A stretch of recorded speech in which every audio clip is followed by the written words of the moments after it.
What's up, Mets fans? Saturday morning, and we get bizarre news that the Mets signed Jorge Polanco to a 2-year, $40 million contract. Before we do talk more about this, make sure you are subscribed to Mets'd so you don't miss out on any of the apparently insane news that's going to go on with this team this offseason. I can't even believe it. Like, my reaction is bizarre. I don't know what to feel. I'm more confused than ever. I'm only confused. It's like, it's fine. Like, Jorge Polanco is good.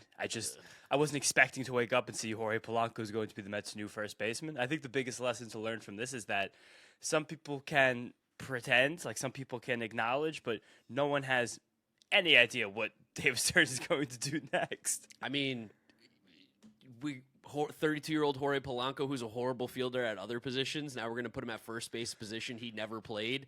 And we said we care about infield defense, which was one of the reasons why we didn't want to bring back Pete for long term. I don't get it.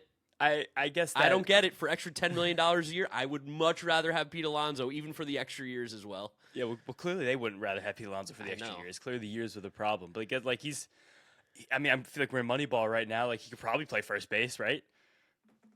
I don't know. Maybe he played one inning there last year. Like, maybe. This is so weird. He's also he's not like a big guy either to play first base. I don't know. This is such a weird move. Yes. I can't take off the Met fan hat here of being like, this was the solution to the first base problem. I don't know. Clearly, I guess we're not getting Wilson Contreras, it seems like. Or maybe he just DHs more. Maybe this is just the Mark Vientos squeeze, and you still play for a first baseman. Like, I am just surprised that we're getting someone who's never played first base anymore to reportedly play first base. So shout out Will Salmon for having a lights out offseason, breaking this news and being the first that he's going to play first base news for Jorge Polanco. It's just just as a baseball player, let's pretend the Mets had no players on this roster. Let's pretend we were I can't do that. A blank slate. I was like, giving him $20 million is fine, I guess. I would have thought like 18 would have been his number. So whatever, 20 million's like normal. Who cares? It's a 2-year deal. It's just we have the context of what this Mets team is. That's what makes it so weird. It's like, sure, in a world where we forgot that the Mets ever existed before this exact moment, and you're like, Jorge Polanco's on the team, like, oh, like 134 OPS plus last year, 820 OPS, hit 25 homers in Seattle, drove in 80, like, good season. The problem is that we live in the world where we know the context of the Mets, and we're like, what? Because, like, also at the end of the day, like, what if he can't play first base? Then we have a 7th second baseman on this team. Then we're the San Diego Padres again. Like, what is going on? I mean, we have said that we want this team to have more versatility. I know he's not a first baseman, but at least he's, like, technically probably a better athlete than half. I mean, he's not going to be in the bench because he doesn't move that well, I don't think. He's average. I mean, Jorge Polanco was a baseball player. How much we just want baseball players on this team? Like, that's he's true. objectively He is a ball player. He's just coming off the best offensive season of his career. He hit the piss out of the ball. He hit that huge home run off Tarek Skubal in Game 5 of the NLDS. Like, he's good. I think he's. I just don't know what's going on. Like, I'm not going to be excited about Jorge Polanco. I'm also not going to be mad about Jorge Polanco. But I'm like, I can't really. I'm still waiting. I don't remember if I gave the analogy on here or if it was on the windup where it's like the cake is cooking in the oven right now. I really want to open the door and like see what it looks like, but I don't want to let the heat out because I'm like, what's happening? I don't know. I don't even know if we've got the batter warm yet. It feels like it's still loose. Like, it's a loose cake, and this is just a weird move. I wish I had better takes, but like, I can't be upset, but I can't get excited about this one. Is that okay? Is that an okay place to be? Such an okay place, and you're allowed to do whatever reaction you want, sir. You can do anything you want, but like, he's. For $20 million, like, I think he's a good hitter for $20 million. I think that he's not going to play the most games at first base this year, is he? Like, he can't, right? I still believe it'll be someone like Contreras or Ryan O'Hearn. Like, I still just think there's going to be some kind of platoon. Like, he feels like he feels like our DH that can play the field. Yes, right. Yeah, it feels like in a world where Mark Vientos is on this roster and stuff, Jorge Polanco DHs and plays first against the righties. And against the lefties, Mark Vientos gets a chance. Yeah. Right? Plays first base against the righties. That's now no. But maybe Jorge Polanco doesn't even play against the righties. I know last year he had a really good split against. Well, if he's getting paid $20 million, he's probably going to play. Probably. There's no doubt he's playing against the righties. Or this is depending. Like, even if he just plays against right-handed pitchers, then he's going to get 500. That's what I'm plate talking about. appearances. Yeah. Oh yeah, I mean against the lefties. Yeah, no, of course. Yeah, I'm getting confused the switch hitter because he's That's not. your thing. That's your thing. Yeah, he's not the best hitter as a right-handed hitter against Correct. left-handed pitching. That's where he struggles a little bit. He's got a 2-mile-per-hour bat speed drop when he's hitting from the right side compared to the left. So what's it from the left side then? Almost 72, 71 and a half. Okay, And from, so and that's from the right side, 69.8 last year. Gotcha, that makes sense. And he did have one of the higher changes in bat speed year over year. He went up almost 2 last season from 2024. So And that was there's almost something all from the left side. He went from a 70.2 mile an hour bat speed in 2024 to 7.1 with a slight increase in his swing length. But he's definitely a good hitter. Like Jorge Yes. Polanco is an addition. Like he's one of the few guys who could hit in Seattle as a lefty. he had the best season of his And career in righty. Seattle, which is Yeah. kind of insane. He's a professional baseball player. He's going to go into the middle of the lineup. He makes pretty okay swing decisions. He hits for good power. He lifts the ball. He pulls the ball. It's just strange to wake up a little late on Saturday morning and say Jorge Polanco is going to be your first baseman now. He cut the strikeout rate almost in half last year as well. He was 29.3 the prior year in 2024. Last year was 15.6, which is basically the lowest of his career since like 2017, I think. Yeah, and that's where he was when he was a little bit younger, having those great seasons with the Twins when they were breaking home run records. And This is just Eduardo Escobar again. yeah, this kind of is Eduardo Escobar. He was fun. He's like a better version of Eduardo Escobar. Yeah, a younger version too. Yeah, younger version. Because he's still good. Like there were rumors that the Mariners were like prioritizing bringing him back. Evidently, that's not true because we got him for only 2 years. I think. Oh, there's my alarm going off just in case I didn't wake up before this required time. I just think I think the hypothesis we had the other day is like reigning true, where there's not. And this might be hard to hear. There's not like the firmest plan of like we need A, B, C, D. This isn't like a complete the offseason checklist. This is like we have an evaluation of every single player, and if any of these players' contracts wind up inside of our evaluation of them, we will sign them. That's just what this is. This feels more opportunistic than going out and getting a guy. Yeah, I don't think we started the off offseason like if we could get Jorge Polanco, man, good move. That's gonna complete this thing. No, this is Jorge Polanco signing for exactly what we want. He wants to play for us. Yeah, great, do it. Yeah, I think it's really, really tough right now to convince any Met fan to feel any sort of way about. I'm not trying to this. convince anyone to feel anything. No. We're just saying who Jorge Polanco is. But that's where my brain is. It's just like they're not the same realm contract wise either. But like knowing Pete versus him is I can't get over that. We can't. Get over thinking about we it. have to get rid of that type of thinking out of our head. I just get rid of that right now. I was just starting to. We have a busy weekend. We got a wedding for our friend. It was like we were going to be busy. Now the Mets make a move, and I'm thinking about this friggin' team again. I wanted a good 72 hours clean from them. I got a good reply to my tweet from JUP Mets that Jorge Polanco had the same OPS as Alex Bregman last year in a much worse place to hit. Okay, that's good. Again, like think about it this way. Just think about Jorge Polanco as a baseball player in a baseball team now I'll rather take than it off. as replacing Pete Alonso, because you're never going to be able to accept Jorge Polanco for replacing Pete Alonso. But like replacing Pete Alonso is going to be the documentary for Jorge Polanco when the Mets win the World Series in 2026. replacing Pete Alonso. This feels more like this feels more like different scenes of Moneyball, where it's like we're not going to replace Jeremy Giambi, we got to replace his production in the aggregate. That's what this feels like we're doing in a way. Except we spent $40 million. So, Yeah, but two for 20. The money, I don't really care about the money. It's not at all. And clearly, again, there's a contract they wanted to sign for Jorge Polanco. It's very weird to come here and have a podcast, not have the firmest takes, but I'm just like, this is Jorge Polanco. He is a player that is now on the Mets, and he's not bad. I don't want to hold it against Jorge Polanco. He might be replacing Pete Alonso, but like the only thing I'll say is he does not. He's the first time it doesn't fit into what David Stern said all offseason about run prevention. He makes no sense. He does not fit there at any position he plays ever. Unless he's the DH. If he's the best, he could be one of the best defensive DHs in the league. That's true. He could have one of the best gloves at DH next season. You do have a good point there. Over under 70 games in the field for Jorge Polanco this season. Over.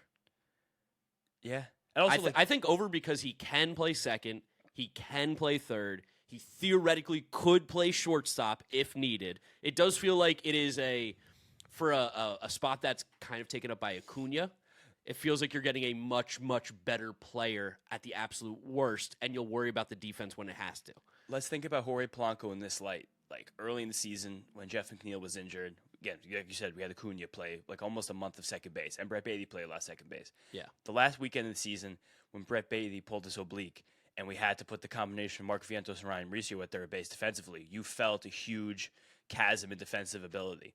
And you felt, especially, well, first of all, with Vientos, there's a complete inability to play the position. Yeah. And then Mauricio, these horrible mental errors that are kind of the worst thing you could ever imagine at that time in the season when every single out is precious. Jorge Polanco is not a player that will do something like that. He's more prone to maybe be in the right spot but boo the ball. But again, like he's, as him being the glue guy on the roster, that's, I think, how we should envision this. And I would still probably make a wager that we have a different first baseman that signs a deal. It might not be the sexiest option in the world. Or maybe we don't. Someone will be signed who can play some kind of first base. I think this also probably is more of a squeeze for Jeff McNeil. Yeah. Like, as that continues to happen. This is also, again, like, Marcus Semion's going to be our second baseman. He's old as shit. Like, or he could easily get hurt. Like, you know what I mean? Like, this is... I was kind of being facetious when I originally said he's like has the best glove for DH in the league, but I think this is the DH glue guy who can play some first base, not the first baseman replacing Pete Alonso. I will say maybe like as I'm saying my next bit here, you can look up what his numbers power wise would have been in Citi Field versus Seattle. I would love to see what that looks like. Higher OPSs last year. I'm just gonna name some guys. Higher OPSs than Fernando Tatis Jr., then Cody Bellinger. Then Francisco Lindor. Obviously, he doesn't have the defense that these guys have, but just mentioning them. How about some guys who don't play defense? Higher OPS than Seiya Suzuki. Higher OPS than Ryan O'Hearn. Higher OPS than Christian Yelich, Manny Machado, Mike Trout. So Wilson Contreras, higher OPS than Wilson Contreras. Like, maybe this is just what it is. Maybe the Messengers, like, he can flat out hit. And at this price point, like you mentioned, he fits in what their risk that they're willing to take is. And they just feel like he's going to be able to just flat out hit, and the Mets could use another hitter in this lineup desperately. And he fits in for something this roster's needed the last few years, a guy that can play multiple spots and be a professional. He also this year was much more aggressive on pitches in the heart of the plate compared to the last few seasons. We liked that a lot. The swing decisions ticked up. There was a lot of aggression that helped him get there. In Citi Field last year compared to Seattle, he would have had fewer home runs, but maybe that's just because he snuck a couple out. I mean, he's a big pulled fly ball guy. I think that's another big thing, too. Like, we've seen that now in the way they've gone after Marcus Semien, who's a big pulled fly ball guy. Jorge Polanco, big pulled fly ball guy. Pete Alonso's not a big pulled fly ball guy. Like, maybe that was just a little bit of part of this nexus, too. And again, not trying to compare those guys, but yeah, because Pete's clearly better. We know that. No, of course, not even a question here. But like Jorge Polanco is a good ball player. That's it. I really hope he stays a good ball player. Yeah, I mean, you get him 2 years. If Jorge Polanco's on this team last year, you probably make the postseason. Like definitely make it. Yeah, that's probably what we should get out of this the most. Is that he's good. Like last year, defensive numbers were bad. He was playing a lot of second base. Probably not going to play a lot of second base here unless someone gets injured. Unless possibly two people get injured. Higher WRC plus last year than Bryce Harper. There you go. Like this by one, but it was higher. It's higher. This is a good hitter. Like maybe even he gets slightly fewer plate appearances against left-handed pitching, and that's because maybe that's. Although he did mash lefties last year, but again, such a small sample over his career, he doesn't hit lefties as well as he hits right-handed pitching. Yes, and 1 year side of the plate appearance splits are not very indicative of anything. But maybe he did own Tarek Skubal. He did. He owned Tarek Skubal. He hit that huge home run. Like he was a piece for the Mariners going to that playoff run. Like I never once thought Jorge Polanco was going to be a Met. I didn't even consider him for half a second that the Mets would go after him. Also, we didn't hear a fucking word about Jorge Polanco with the Mets, which is probably why also all the writers hate his guts. David Stearns. I think that's the biggest thing maybe to draw from this. Like two big things to draw from this video. One, Jorge Polanco, good baseball player, fine. Yes. Two, don't think about him like he's replacing Pete Alonso. 3, I don't have any fucking idea what David Stearns is thinking. Nope, I'm way more confused than I was when I went to sleep last night. Even when I woke up today, I woke up and all of a sudden my phone goes, Jorge Polanco to the Mets? Are you kidding me? And I started calling James. Finally woke up, and I think that's the first thing you heard today was me go, you're like, what's up? I'm like, Jorge Polanco trades to the Mets. You're like, what? First thing I heard, first thing I saw. No. Or trade to the Mets, signed by the Mets. Yeah, signed by the Mets. But I don't know. I'm excited for what comes next. How about that? Yeah. Kind of. I'll tell you what, from a content perspective, they're really giving us all the content in the world again, back-to-back offseason. Shout out to Mets for taking care of the boys here, but my mental state and my Mets fandom doesn't feel great. Yeah, again, like this is all I can think about is Moneyball right now. We also have a report from Ken Rosenthal and Will Salmon as all of this was happening that the Mets and the Padres are discussing some names being thrown around, Ramon Laureano, Mason Miller, Nick Pivetta, to name a very crazy range. The Padres want young, controllable pitching. I don't know if the Mets are willing to part ways with it, but I think that we're going to see some, I think we're going to see some crazy deals. I have to be honest with you guys. It feels like we have to if this team has any chance of being good next year. It feels like we have to see some crazy shit happen. Although I will say I'm throwing cold water on all this Francisco Lindor trade nonsense that the mutants on Twitter are bringing up. None of that. Who's saying that? I think like Evan Roberts mentioned it the other day. I think people on WFAN are running with it. It's what the hell? Don't let we like Evan. We actually like Evan. This is not a shot at him. And I'm not even sure because I'm being told through the grapevine of people saying things. So that could be bad info. But apparently it's being run all over the social media, the interwebs, and sometimes on the radio that maybe the Mets could be looking to consider trading Francisco Lindor, which is just absolutely brain dead. I mean, like, the Padres need to get rid of money, not take money on. Like, there's Yeah, even if it is not to the Padres, it's bad. It's not happening. Yeah, no, I don't think so either. This is just, the team is incomplete right now, and I think that's okay. Yes. No, it's not, but... I mean, it's December 13th. We got time. I know. I'd like to feel opening day's better. not Christmas. I'd like to feel better. I know. I mean, David Stearns can't only be worried about your feelings, Mark. He has to be worried about Mark Luino. If he's not thinking about Mark Luino, what's it all for? The Mets are not coddling Mark enough this offseason. That's what it is. I need to be coddled. How about this? Let's play this last game before we leave. And you guys can hit us up in the comments, too. If you guys want to make a joke about it, that's fine. What's the next move? All right, next move that the Mets make. The Mets are... what are they going to do? They're going to go trade for Luis Robert. That's the next move? That's the next move. They trade for Luis Robert. Address that one real quick, too. There's a lot of people kind of... Maybe Vientos is out now. Maybe this is the full Vientos is gone or Acuna is gone. One of those two probably can't fit on this roster. Or Mauricio. It feels like Mauricio, Polanco more so has like the Mauricio role than anything else. Like the I don't have a possession, but I can kind of play all of them. Even though Mauricio like graded better at those positions, but the mental Mauricio still has an option, so I don't know if the Mets would trade him. Sure. Where Acuna's got none and Vientos obviously has none, so it's got to be one of those guys is gone next, and I think it's for Luis Robert.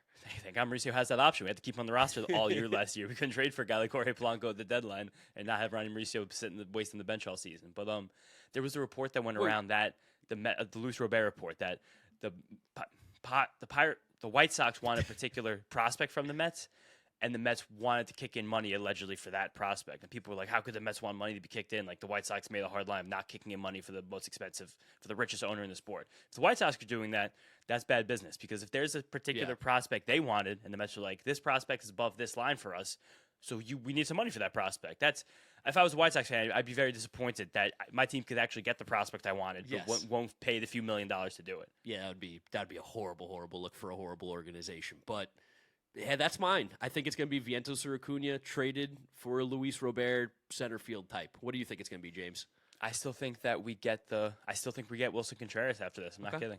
All right, I think Wilson Contreras. A Wilson Contreras, Lars Nootbaar, Jojo Romero for like, for like a Vientos, Mauricio, and then I don't know, one of like the high A pitchers or something. Well, I guess we'll find out. Seems like this Mets offseason is far from over and full of surprises, which might be good or bad. You guys can let us know in the comment section what you're thinking. Subscribe to Mets'd, not just on YouTube, but if you're listening to us, Apple Podcasts, Spotify, Google, drop us a rating, drop us a review, download, and subscribe. You can follow James on social media at James Chiano. I'm Draftnik Mark with a C. Thank you guys for listening. Thank you for watching. We'll catch you all probably another day. I don't know. More stuff's happening. Maybe later today. Who knows? We'll see you then. Bye, guys. Let's go, Mets.